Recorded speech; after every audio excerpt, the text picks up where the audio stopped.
Pergerakan harga tandan buah segar atau TBS sawit di Sumatera Selatan tahun 2016 bergerak turun.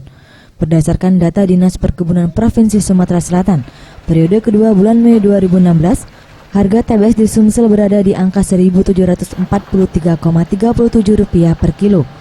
Sementara periode kedua bulan Juni 2016 menjadi Rp1.694,93 per kilo. Untuk harga CPO juga mengalami penurunan. Pada periode kedua bulan Mei 2016 berada di harga Rp8.240,34 per kilo. Kini di periode kedua Juni 2016 Rp7.918,63 per kilo. Harga CPO Bursa Malaysia bergerak melemah. Untuk kontrak September 2016 pada perdagangan 23 Juni 2016 berada di level 2.355. Turun 281 poin jika dibandingkan dengan sebulan sebelumnya di level 2.636. Mega Dwi Handayani, Gusti Putu Semertayasa, Sriwijaya TV.